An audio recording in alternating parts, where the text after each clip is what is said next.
now.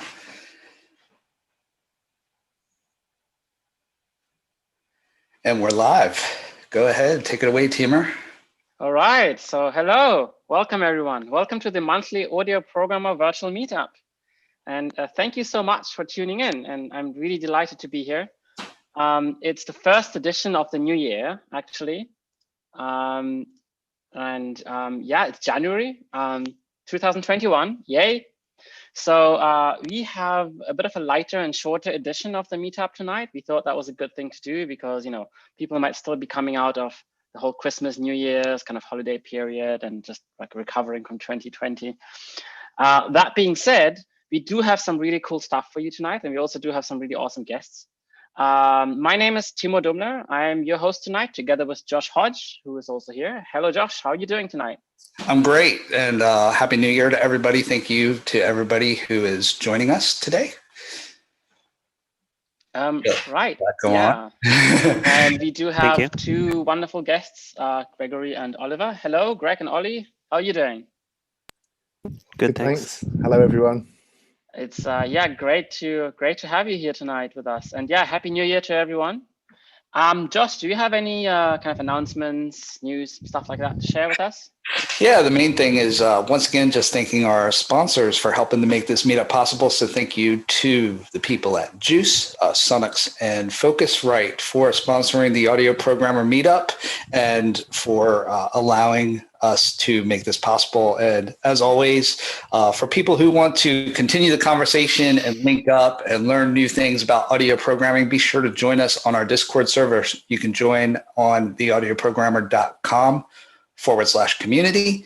And also we are looking for talks, as always, for all of our audio programming meetups. So we have talk slots available for people of all levels. You don't have to be a 15 or 20 year veteran in order to present. If you have an interesting idea or something that you'd like to talk about or some thoughts around audio programming, we would love to hear them. And you can submit your idea and submit your proposal on theaudioprogrammer.com/submit. All right. Thank you, Josh. I think we can go straight to our first talk, right? Yep, absolutely. Awesome. So for our first talk tonight, we have Gregory Travis, who is an independent software developer, musician, and composer living in New York City. And he's going to talk to us about, actually, I'm going to ask you, Greg, how do I pronounce this? Is it Rhythmer or? Yeah. Rhythmer, which is an interactive system for creating semi-automated audio loops implemented in Haskell. So I'm really curious about this. I've tried to learn Haskell at some point. There was this book, Learn Your Haskell for Great Good, something like that, which I really enjoyed. But halfway through the book, I kind of gave up a little bit. But it looked really cool. So I'm really curious to see it in action. And what you're going to talk to us about tonight sounds really cool. So I'm really eager to learn more about it. So take it away. Okay. You're about to see it almost in action. I had some technical problems, so I sent some screencasts to Josh, and he'll be playing those, but those were recorded yesterday. So I'm going to share my screen. Oh, hang on. Before you start, yeah. Sorry, I forgot to say one thing. So to everyone who is watching us on the YouTube stream, so you can ask questions to Greg on the YouTube chat. And if you do so, please prefix your questions with the word question in capitals so that it's going to be easier for me and Josh to see the questions and ask them to Greg afterwards. So thank you very much for that. And with that, now over to you. Okay.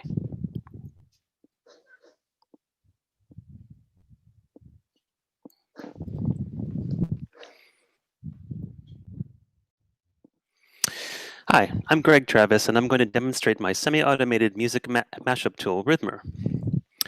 I created Rhythmer to help me combine samples easily. It lets you sort through a lot of raw materials and find good combinations. It will even generate a simple sequence out of them. The sequence is randomly generated, so it isn't really a song on its own, but it's a useful starting point. Due to streaming issues, technical difficulties, I'll be using some hastily recorded screencasts. I apologize in advance for the sound quality. Rhythmer is definitely in the prototype stage. It's entirely keyboard driven. It's also written in Haskell, which I'll say more about later. I start by segmenting audio. I start by segmenting audio from a couple of songs into individual measures. In this case, a mixture of Final Fantasy battle music and Maroon 5. Josh, can you cue up the video but don't start it? Okay. Let's see. The upper left contains a subset of the extracted measures from the songs. I'll describe what you're about to see, and then I'll have Josh run through the screencast. Rhythmer is going to present me with a series of combinations of loops, and each time I decide whether I like it or not. After I make a decision, I'll get a new set of loops. The new set can be completely random, or it can overlap with the loops I've already liked. If I like a group of loops, they're displayed in a circle in the affinities area in the upper right. If two groups overlap, the circles are combined. After a while, all the groups have loops in common, and we wind up with one big circle, which tells us that the loops fit together pretty well. Once I have enough material, I tell Rhythmer to generate a short sequence from my choices. Okay, go ahead and play it, Josh. Okay. Just going to share my screen.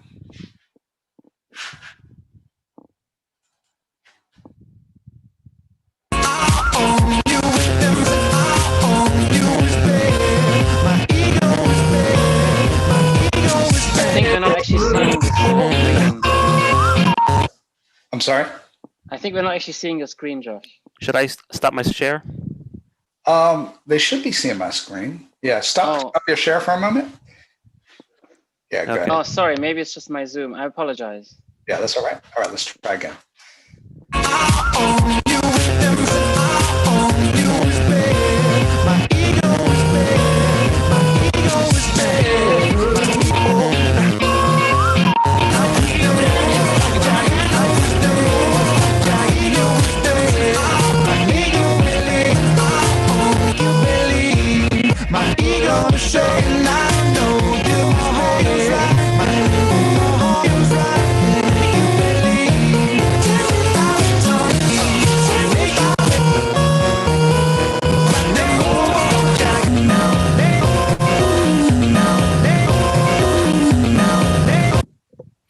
Now at this point, it's going to construct the sequence and generate the audio, which will take a few seconds. Oh, Josh, there's more of that one. Oh, is there? Sorry.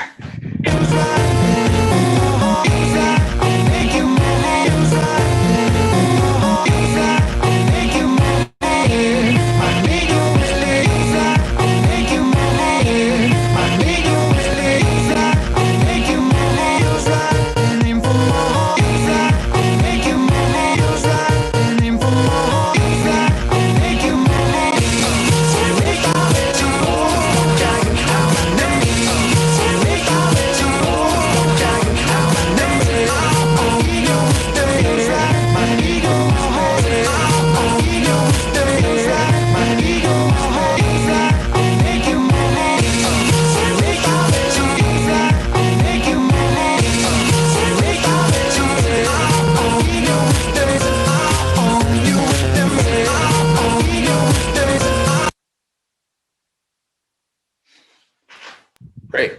That's all right. Right? Yeah. So the way that sequence is generated is as follows. It picks one of the groups I liked, then follows it with a similar group, one that has some loops in common. It does this repeatedly. Hey, I'm sorry, Greg, just go ahead and share your screen again. Oh, sure.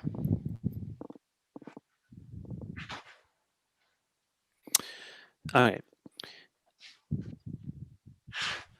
It picks one of the groups that I liked and follows it with a similar group, one that has some loops in common. It does this repeatedly, so I get a good combination of consistency and variation. The more choices you make, the more material Rhythmer has to work with, and so the longer the sequence. If I don't like this sequence, I can generate another one by running the same algorithm, but add a different offset into the groups I've chosen. This generates a new sequence using the same groups as before, but combined in different ways. There are many possible permutations, and I can use this feature to generate countless new sequence variations. And this is only one of 7 sequence algorithms. There are other ones that vary more quickly, and even ones that chop the loops up or add glitches. And on top of that, I have a separate script I use to run text searches on YouTube to download material to use in Rhythmer. That's where the next demo comes from. These loops are taken from a 1-hour live recording of Dave Brubeck. Sorry, 1 second. Hold on. There we go. So the loops are taken from different songs, all from one long recording. I'm free to make my choices any way I like. I can prefer harmony to dissonance or vice versa. When you combine random musical loops, they often don't work together harmonically, but rhythm loops do often work well together. The ideal combination is a single musical loop combined with multiple percussion-only loops, and the definition of percussion loop can be very loose. Okay, Josh, play the second screencast. I'll unshare.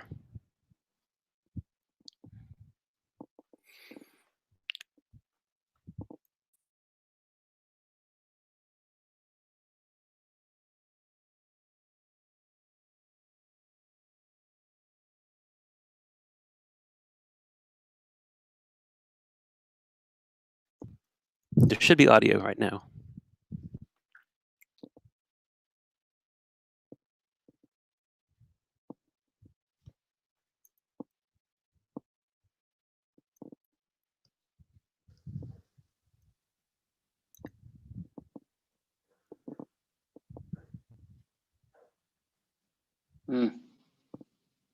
Is everyone hearing audio? Because I'm not. I'm not hearing audio. There we go. Oh, did you not hear audio of that? Sorry about this. No. Okay, so let me start this again. I apologize. My apologies for this. Okay, let's see. Okay, just making sure my audio is queued up. Okay, here we go.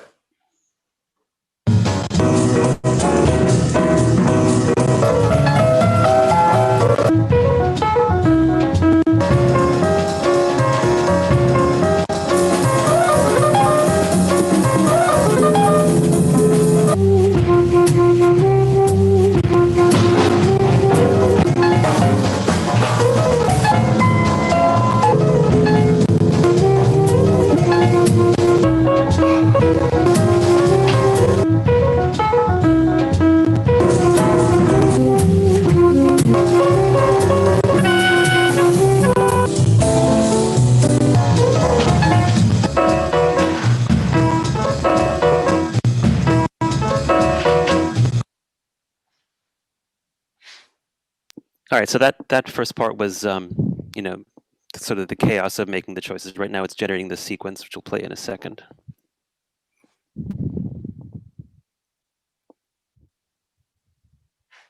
Any second.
Can I reshare? Okay. Yep.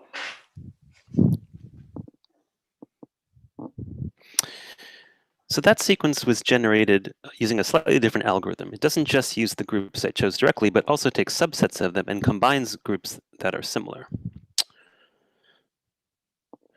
Finally, just a few words about Haskell. I chose Haskell mainly because I just really like it. Haskell has a really strong type system. Once you get your code to compile, it often works on the first try, which I haven't found to be true about a lot of other languages. Haskell is a pure functional language, which forces you to deal very carefully with state. This made features like undo relatively easy to implement reliably. It also makes it easy to rewrite and refactor, so I was able to try out a lot of different ideas over the course of the project. This version of Rhythmer isn't available for download yet, but I'll be getting it out soon. And that's Rhythmer. Thanks. Great. Thank you so much, Greg, for that presentation, and thank you also to the people that are watching for their patience with technical difficulties. Sometimes these things run a little bit rough, but we know that you're with us, and we appreciate it. So we have a question from Marek Bereza, who asks, "How do you decide the boundaries of the loop?" That is not code I wrote myself. I found a really good measure segmenter that I think it uses Sonic Annotator. I can provide a link to that. It's not it's an open source plugin. I don't know if it's what license it uses, but it works really well unless you give it something that's very arrhythmic. And I'm also not sure how it works on like type signatures like 5/4, but with 4/4 it works great. Yeah. So does it time stretch the loops as well, or? It does not time stretch the loops. The reason that the loops in the first example sounded good is because a friend of mine seems to have the ability to think of songs that are in the same key and the same tempo, or in the same key if they're stretched to the same tempo. So I'm using just straight up resampling and for that. But I would consider using that.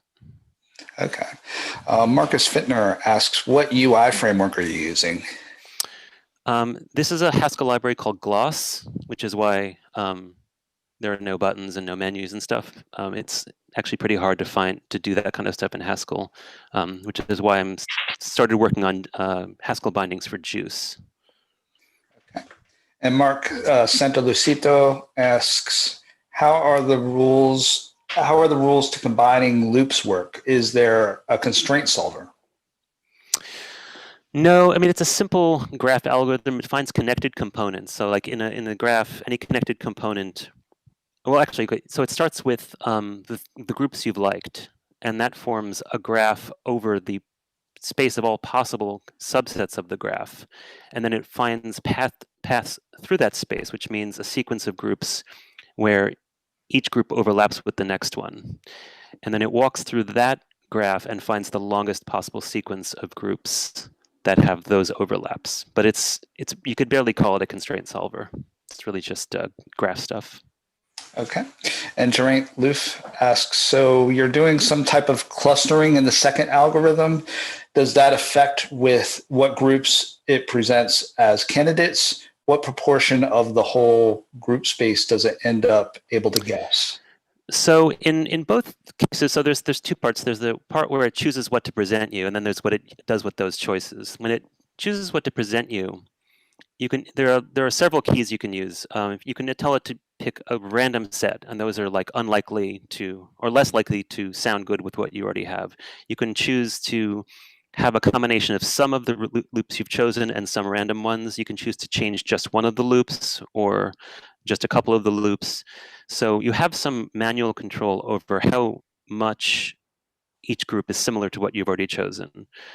And then once you've made your choices, in the first example, it only plays combinations you chose. It'll never invent a group for you. In the second example, it does invent new groups, either by taking subsets of the groups, which usually sound fine, and sometimes combining them, which sometimes don't sound fine. That was my first algorithm, and it was doing a little too much thinking for me, which is why I made a new algorithm, which is what the first song used.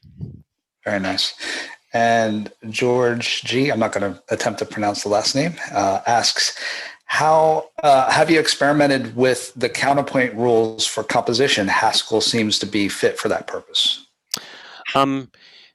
Yeah, no, I agree. It would be. I'm not even doing pitch analysis, so I'm just treating this as blocks of audio. And in fact, I initially meant to do it only with percussion because it works a lot better, but it's pretty hard to detect percussion only loops. So I wound up using pitched loops with it as well. But so far, I haven't done any node identification.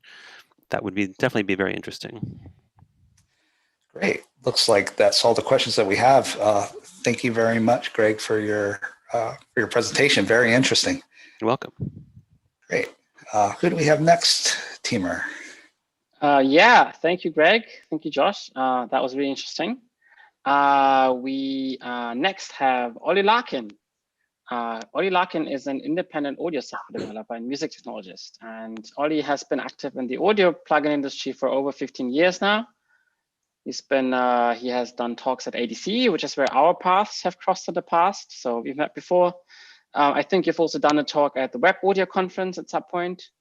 Yep. And yeah, you're famously the author of the IPlug framework. So you're going to be talking to us today about exactly that, IPlug 2, a cross-platform C++ framework for audio plugins. And I'm really, really curious about what's new there. And I'm sure our viewers are also very curious about that. So yeah, welcome. And the stage is yours. Welcome, Ollie.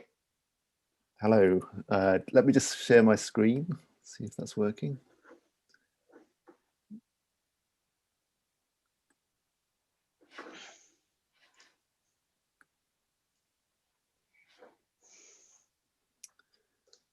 Okay. So yeah, I'm very happy to present this project, which I've spent quite a lot of my life working on at this stage. And yeah, after hacking iPlug for over 10 years, I'm kind of getting to a stage where I think I might be kind of happy with it. So iPlug is a liberally licensed framework for audio plugin development, and it hopefully makes it fun and easy to build synths and effects that work across a variety of platforms, including as web apps, all from the same C++ code. So contrary to what Tima said, I wasn't the original creator of iPlug. It was originally written by one of the developers of Reaper, a guy called John Schwartz, and it was made public in around 2007. And it was part of the Cocos WDL library, which is a library of open source code that the company Cocos have released. But yeah, the original developer wasn't maintaining it. So I made my own fork, and I added a few formats like VST3 and AAX. I fixed some bugs, and I also kind of added some sort of tooling around the original source code and made nice Xcode projects and things like that, so that it was easier for people to get started and to just click build and compile a plugin. So that was quite a long time ago. That was 2011. In the meantime, I've sort of released several plugins and rewritten iPlug, and made like a sort of private version that I didn't think was worth releasing publicly. But over the last few years, we've developed what's now called IPlug 2. And I say we because it's a collaboration with Alex Harker, who has done an awful lot of really hard stuff, like making all the vector graphics stuff work really nicely. And yeah, I've done a few presentations at the Web Audio Conference and at ADC.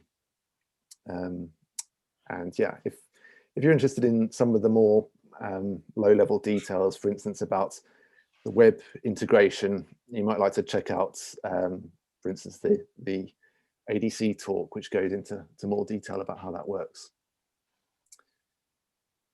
So this is the main URL for the IPlug 2 project. And if you go to that site, you'll find a bunch of examples which are all built to run in the browser.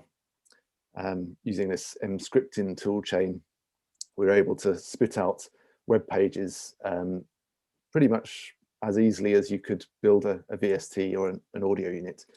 And it's using WebAssembly and hooking into the Web Audio API. So yeah, you can go and try the iPlug demos directly on our website, and you'll also find links to those videos, documentation, and things like that. But what I thought I'd do today is to just jump into a demo of a product that's been built with iPlug 2, which has quite a nice user interface, and it's quite interesting because the company has released a web-based demo of their product at the same time as the native demo, which is VST and audio unit. So hopefully the volume is loud enough on this video. If not, I might have to risk the demo gods and do the demo live. But let's just try the video first. So you can find all this at surrealmachines.com.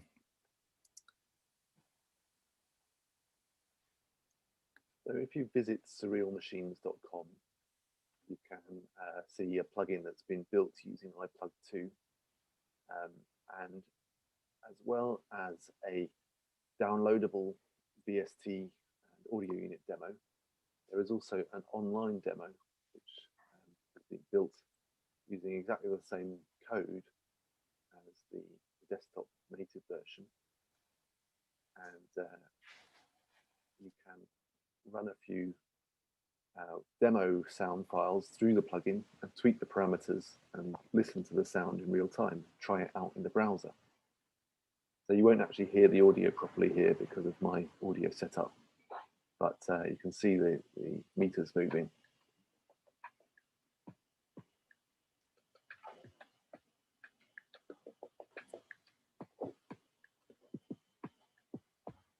As you mouse over the controls, you get a little bit of help text in the bottom left-hand corner. So this serves as a quick way to try out the plugin, but also a kind of interactive manual.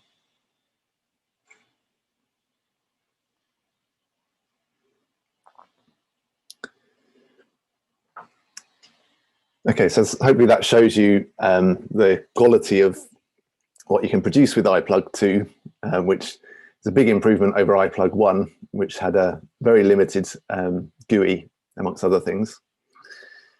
Some of the highlight features of iPlug 2 are we have totally reworked and modernized the code base. So yeah, the quality of the code is much better than it was, and we've done things like used Lambda functions in lots of places, which allow functionality that would have previously required, inheriting a base class and implementing your own control. You can now use a sort of stock library control and attach a function to that rather than making your own class. We've also, well, in my mind, this is the most important thing that we've done. We've changed the graphics backend so that you've got resizable vector graphics support, and it works well on high DPI screens, and we can get a pretty solid 60 frames per second frame rate on all of the platforms that we support.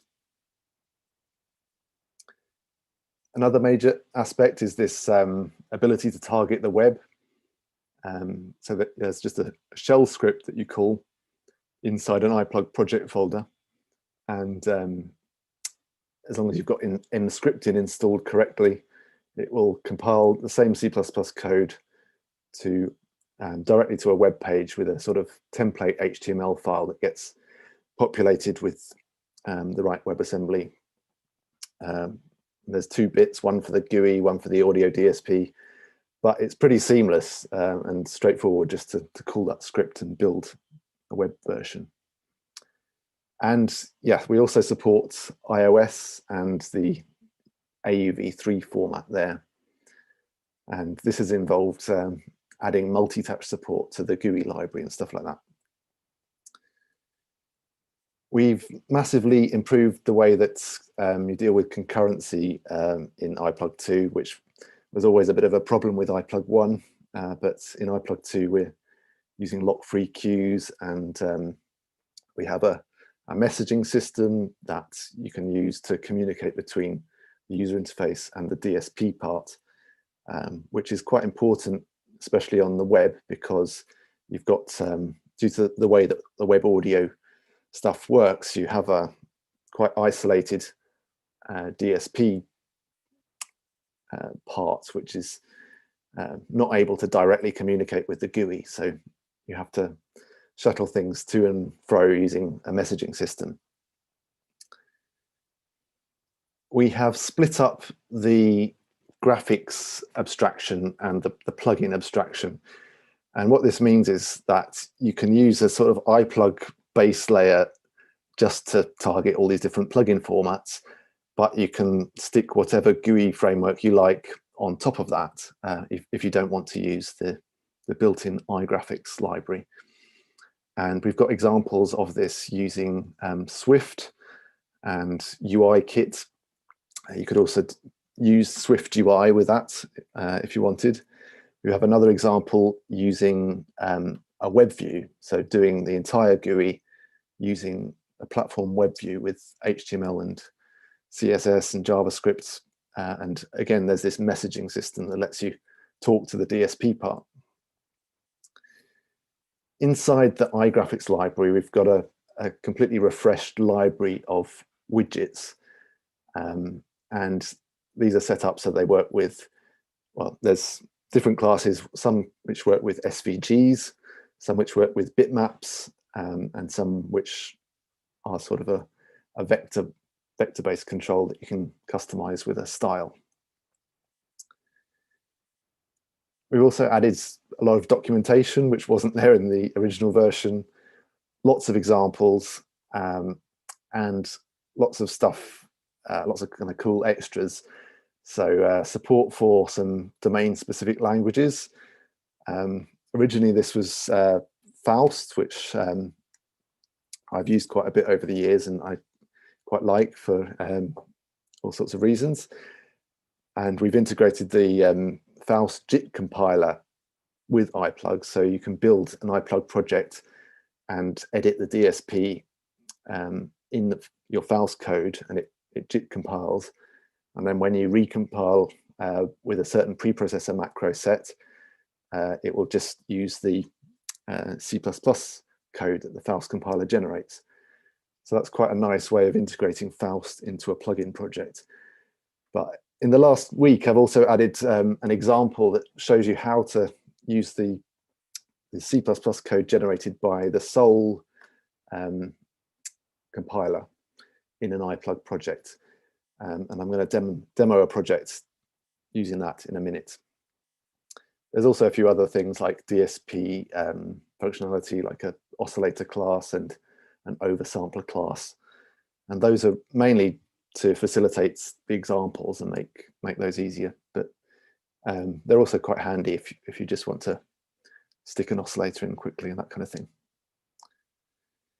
Another major feature which I'm going to demo is this integration with GitHub code spaces and some of the new features that are available on GitHub, including their CI/CD solution. And some of the stuff which isn't quite ready yet is support for Linux and a sort of alternative to the main iPlug build system using CMake.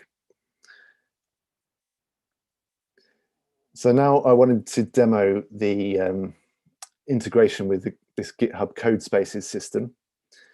So it's another video, so hopefully it's loud enough.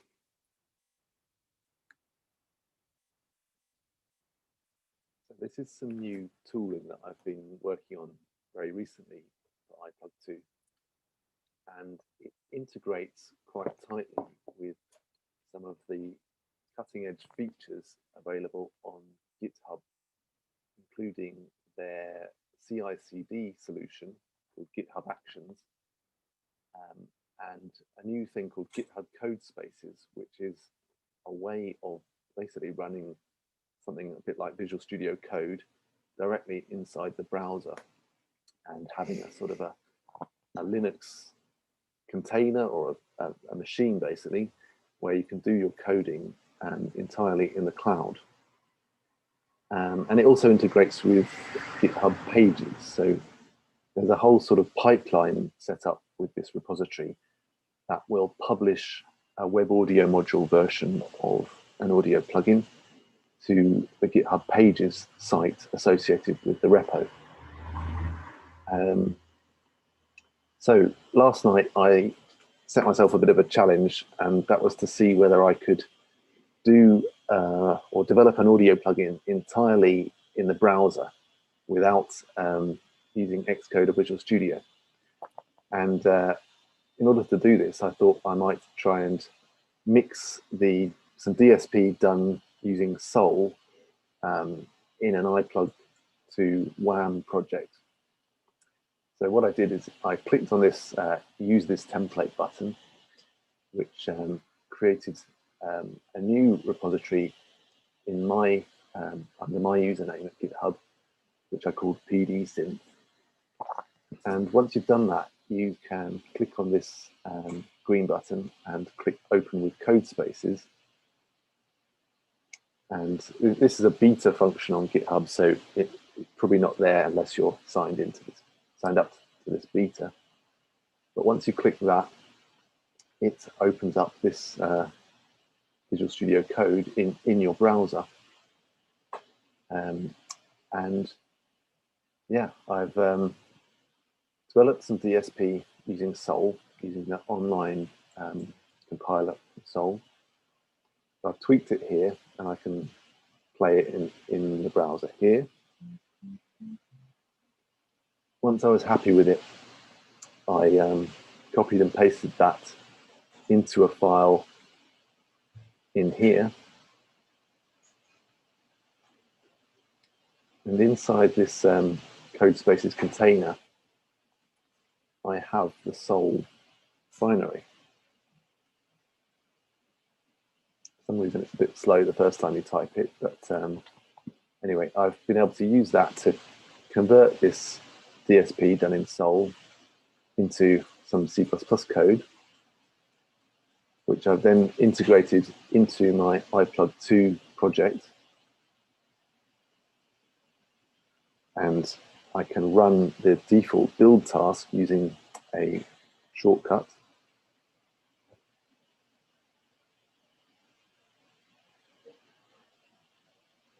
So as well as having Soul installed in this container, I've also got the scripting toolchain already installed. So this is something that's quite complicated for people to set up themselves. So this code spaces feature is brilliant in that you can have quite a lot of intricate stuff set up inside this container automatically. That's all done using these configuration files. Anyway, this has now built the web audio module version. It's populated this folder full of HTML and JavaScript files and WebAssembly in here. And it's running a web server hosting the content of this folder. And I can click on this URL to open that, and it's forwarding the port of the server. And I can now experiment with the GUI that I've been developing directly in this browser tab.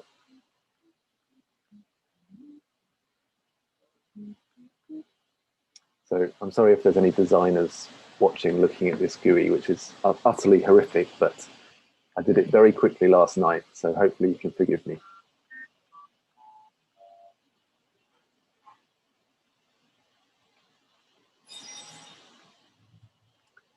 The next part of the demo is to show you how, once I'm happy with my plugin, which I've been developing in the browser here, I can use a script inside the container to publish the web audio module to GitHub Pages. So if I just open that in the terminal, I've got a little script which bumps the version number. This is all set up with semantic versioning so that it will publish releases on the GitHub releases page with the right version number. And yeah, we'll see that's fire off in a second.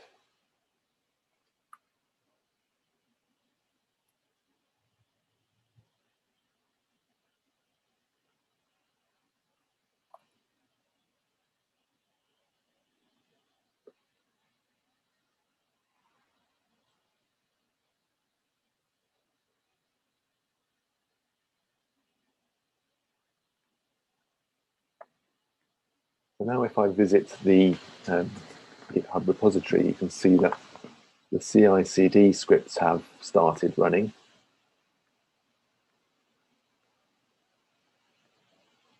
And it's going to run some tests in the build native version, including running plugin val at some stage. But it's also going to, oh dear, don't want to watch that. It's also going to publish a release in another action. This is one I did earlier, which includes the native builds of the plugin, so the VST and audio unit for Mac, as well as a standalone app, and the VST and standalone app for Windows. And it publishes separate zips with the debug symbols so that you can symbolicate a crash log. So that's one of the actions that runs, but another one publishes the web audio module to GitHub pages. So that's a URL that you can then share with everyone to go and try your synth running in the browser.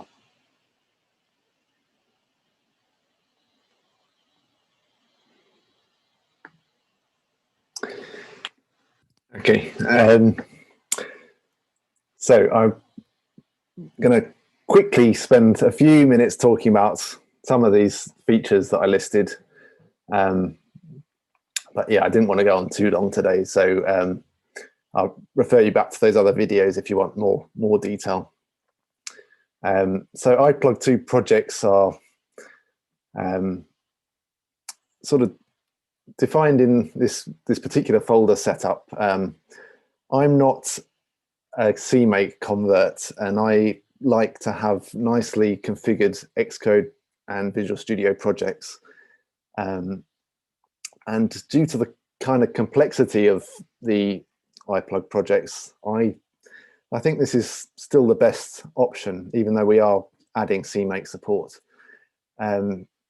Because you've got all of these different things like the AUV3 on iOS with its certain idiosyncrasies, and the web version with which requires a script and stuff like that. And to reproduce all of this stuff in CMake is going to be a huge amount of work. That's one of the reasons I don't want to do it. But anyway, I really like things set up the way they are. The only downside, from my perspective, is that if you want to add files or resources, you have to do it multiple times for Xcode and Visual Studio, which is a bit of a pain, but not that bad. On the IPlug 2, or in the IPlug 2 repository, you'll find an examples folder, which has got quite a few different things that should be just ready to compile, including a basic audio effect, a basic instrument, and IPlug controls, which is a demonstration of all the widgets that we have. And then there's a bunch of more specialist examples showing you how to do certain things that are kind of common tasks that you might want to do for particular kinds of plugins. This is roughly what the volume control example looks like in IPlug 2. There's a header file and a kind of config.h with a lot of constants in it, as well as this, but as you can see, it's a really tiny amount of code for a basic plugin with a GUI.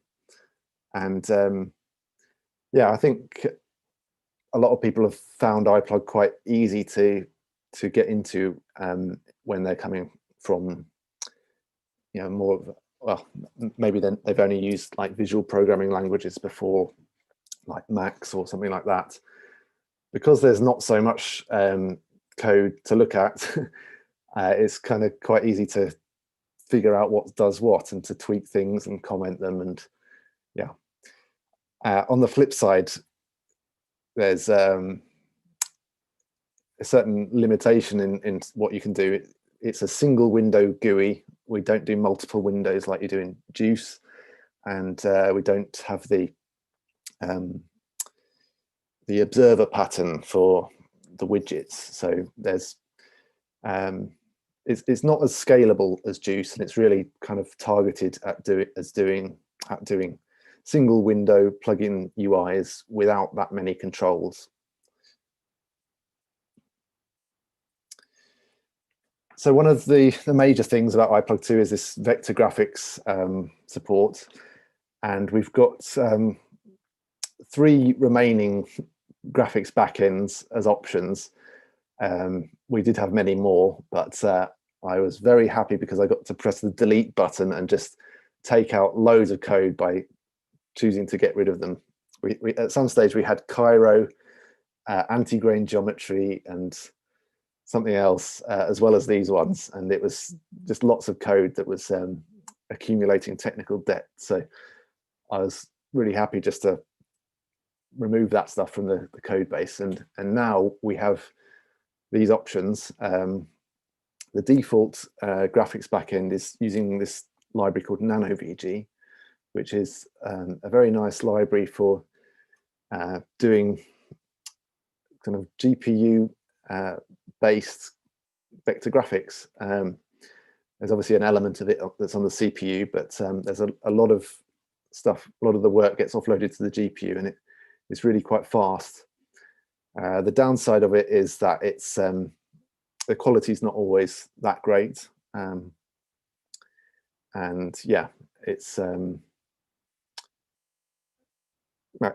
lightweight library. It's really cool. There's a metal version that we use as well on Mac, and we use OpenGL on Windows. But yeah, the sort of heavyweight option is Skia, which is a complicated library to build. So we actually build binaries in the cloud, and there's a shell script in the IPlug repository that you can run to download pre-built binaries for all of the architectures that you might want to compile to, including Apple Silicon now. So yeah, Skia is a very well-featured graphics library, and it's got a software renderer and a GPU-based renderer, and it supports Metal, it supports different backends on Windows too, and it also looks really good. It's got some cool stuff as well, which I'll talk about in a second. The other graphics backend is the HTML5 canvas, which is obviously only used when we target the web. So this is our sort of graphics tests project, and you can see we can do exciting things like gradients and stroking paths and filling paths and SVGs. And yeah, this is one of the things that I really like about Skia. It's got this shading language, which is a GLSL variant, but yeah, because the graphics hardware is different on Mac and on Windows, we can't use the same shading language in GPU-based graphics backends. So Skia has its own solution to this, which is this SKSL language, and Skia has got the mechanisms inside it to translate that to whatever the necessary shading language is for that graphics backend. So this is an eye control that you're seeing in this code that allows you to just write a fragment shader. and it's got some built-in uniforms for the mouse coordinates and stuff like that. So that's quite a fun feature of Skier. This is the project that demos all of those controls I was talking about. And yeah, I'm not a design person, so this sort of or these vector controls that we've got don't necessarily look that great to start off with, but yeah, as you can see with the Serial Machines GUI, you can customize and make your own controls that do look good with IPlug 2. Another cool thing is integrating these platform web views. So a lot of software these days is being written with technology like Electron, which uses the Chromium embedded framework and Node.js, and lets you build apps using web technologies. But that's a bit of a heavyweight thing to use in audio plugins. So what we do is we have these platform web views, which they're kind of like they're already there because it's part of the operating system. So whenever Mac OS needs to show some web content, for instance, inside an email in the Mail app, it's going to be using this platform web view, which is basically Safari on Mac and iOS. But yeah, until recently, this wasn't really viable on Windows because on Windows they have, or until recently, it was Internet Explorer and then Edge.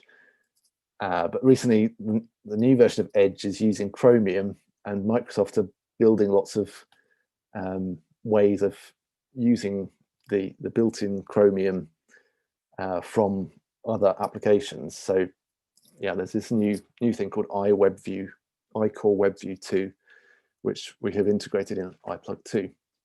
And it means you can basically mix in little bits of HTML and CSS inside an iGraphics user interface. But it also means that you can do a GUI entirely using web technologies. And I've included some sort of JavaScript functions that facilitate the communication between the UI and the IPlug plugin underneath.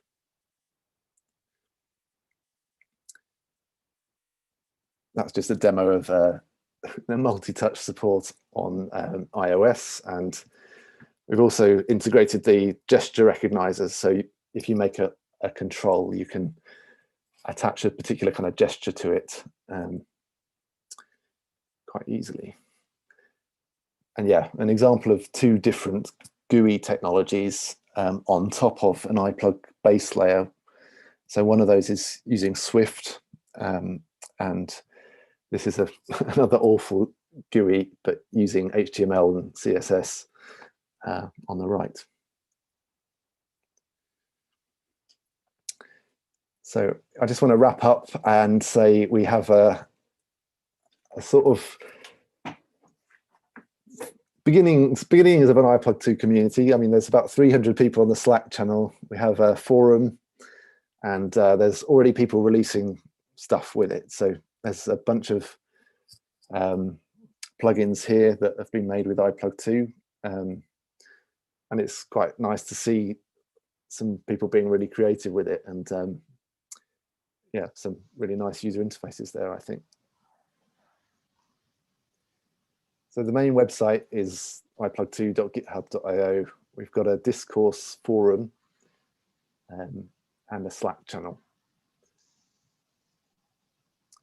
And this is a liberally licensed project, which is kind of a hobby that I'm not going to have much time to work on soon. So if you're interested in this and you'd like to get involved and contribute to an open source project that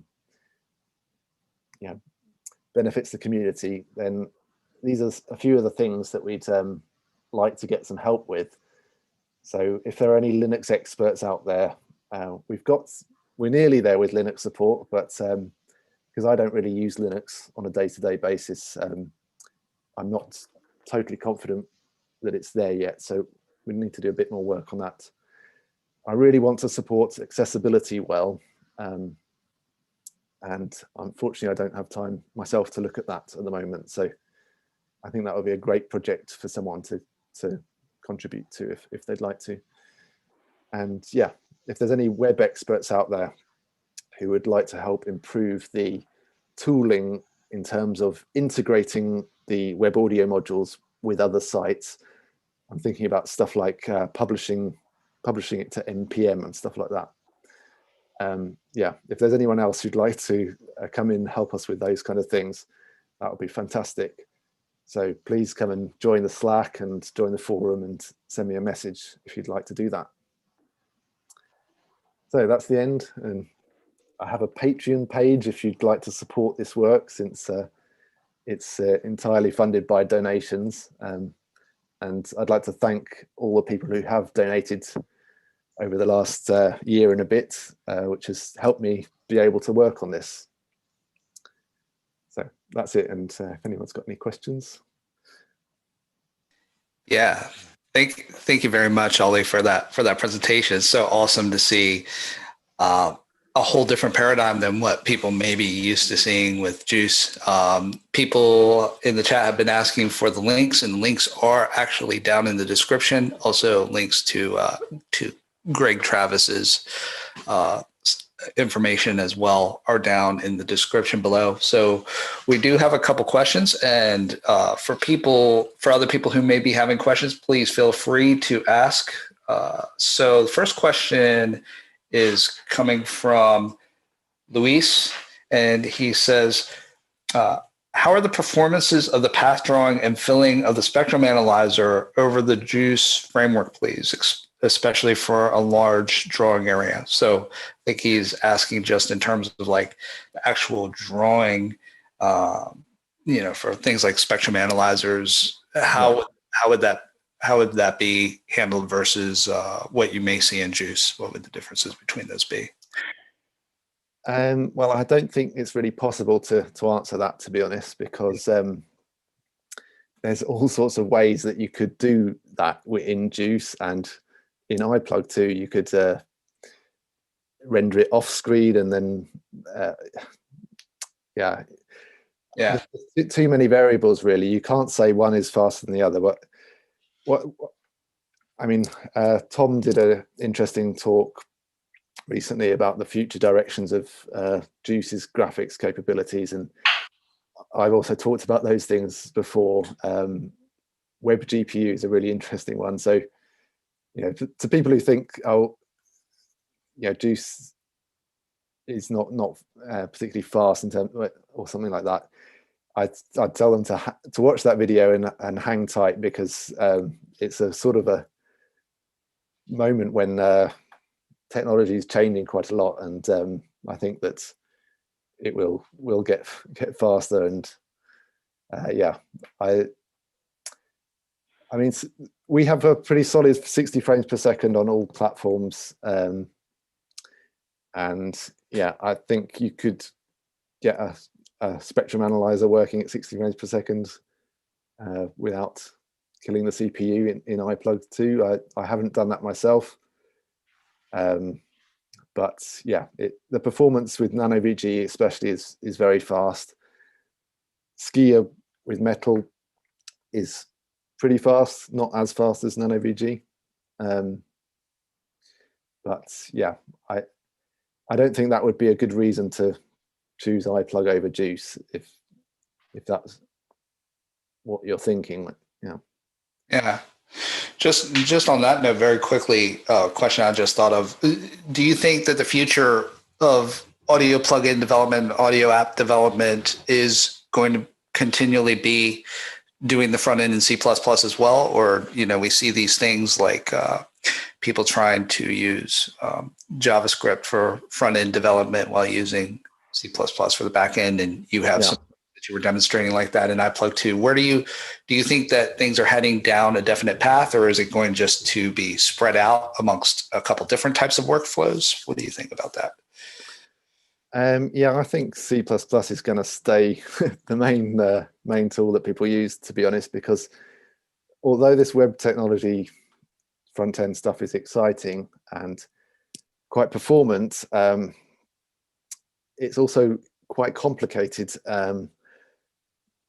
especially when, like, on Windows and on Mac with these web view things, you're actually doing an IPC between a different application, which is running the GUI, and then, yeah, potentially, if you think like audio plugins are often they're also doing IPC with the DAW, so there's quite a complex chain of stuff going on just to get a web view communicating to this DSP.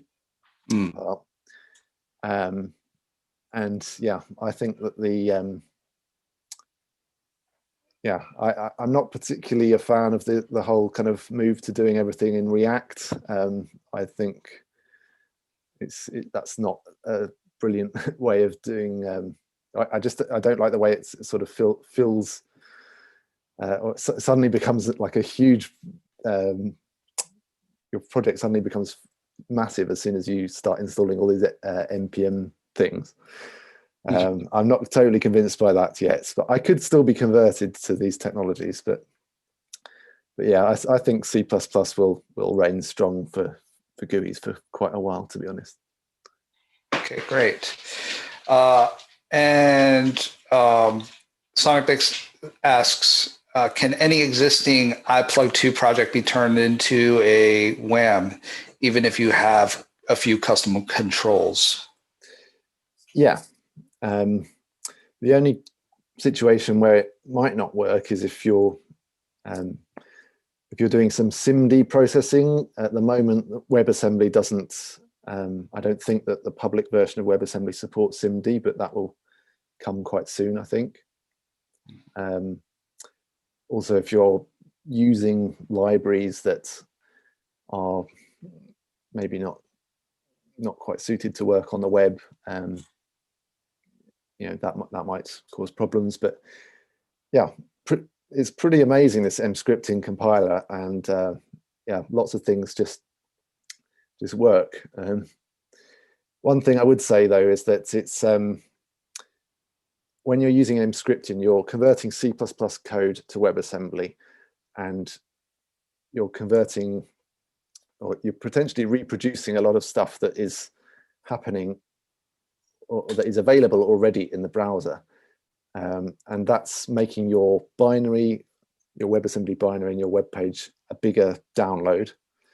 And what I did with Soul is probably not, if you're just going to make a web-based thing, that's not going to be the most optimal way to use Soul on the web. So you'd be better off exporting your Soul patch directly to WebAssembly and then doing your GUI using web technologies, rather than converting all this C++ code to run in the browser.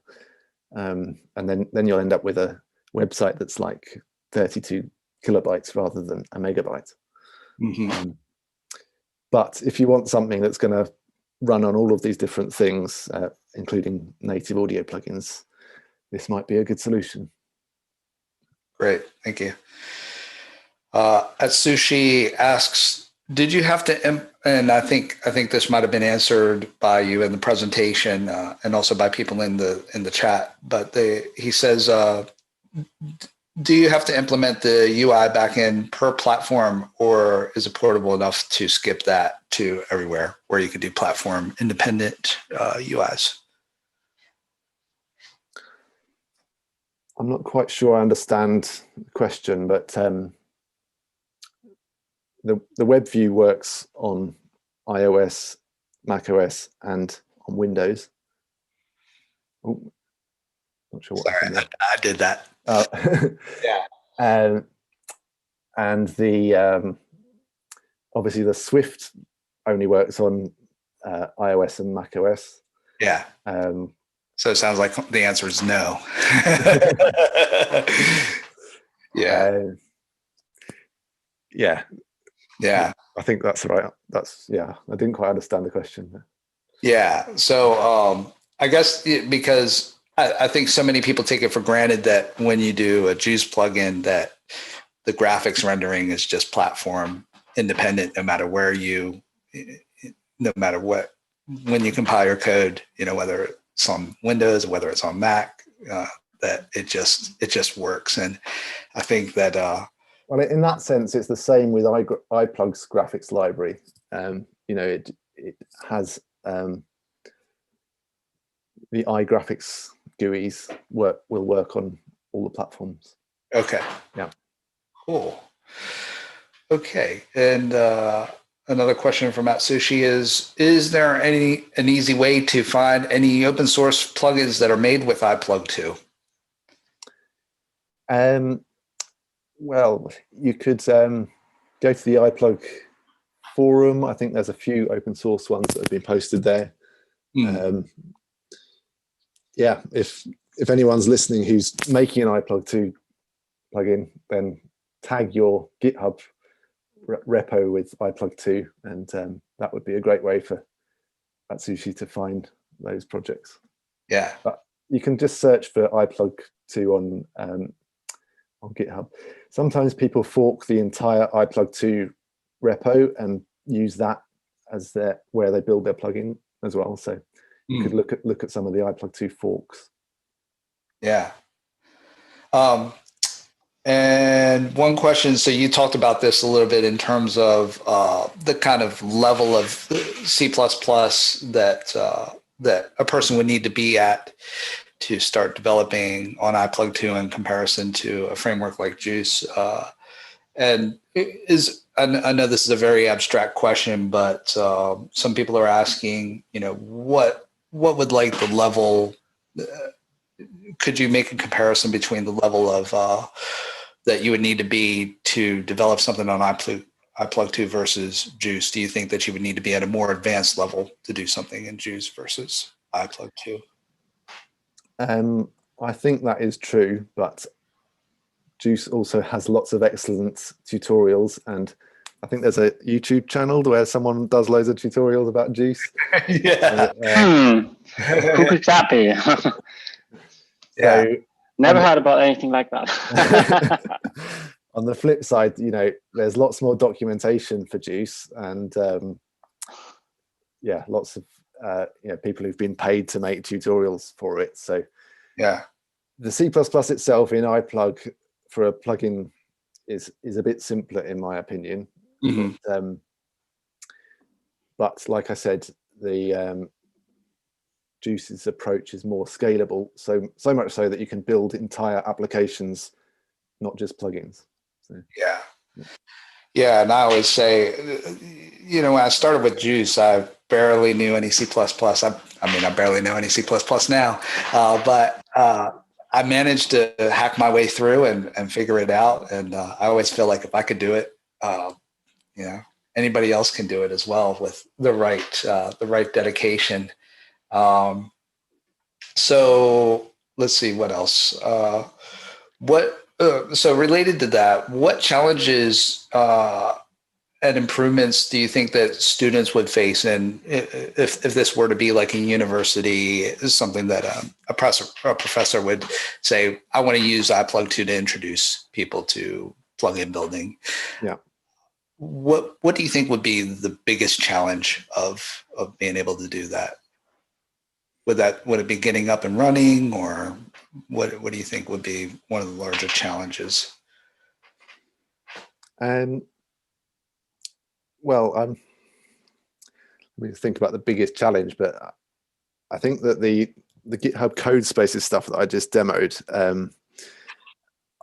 I'm not sure if people are excited about that like I am, but I recently did a workshop using that for Music Hackspace. And for anyone teaching coding, this being able to just send people to a website and click a button and have all of the stuff set up in the browser, rather than people having to set up Xcode or Visual Studio on the local machine, or a university having to pay a sysadmin to set up all these computers with all those tools on. Doing all this stuff in a browser is fantastic for teaching coding, because it's just all there. All of the code completion works, and the person teaching it doesn't have to spend loads of time telling people how to set up their system rather than teaching them how to code.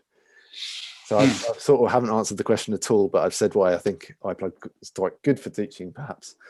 But in terms of the challenges, I think with anything, it's I think people should be taught to code and not taught Juice or taught iPlug, or it's a bit of a shame, in my opinion, that Juice is almost synonymous with audio programming, because people just know Juice and they don't think outside its bounds or that kind of thing. So I think teaching people proper ability to be creative and to understand things in a library without just depending on that library. I think that's probably the biggest challenge. And I'm not sure that answered the question, but I think tried.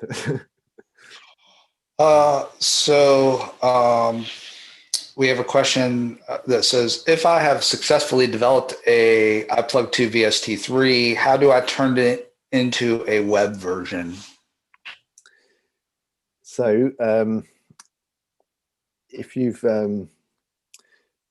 stuck to the iPlug 2 project folder structure, you should have a folder called scripts inside that. And you need to install the scripting compiler. And you go into that scripts folder and you run a shell script, and then about a minute later you should be looking at a web page version of your plugin.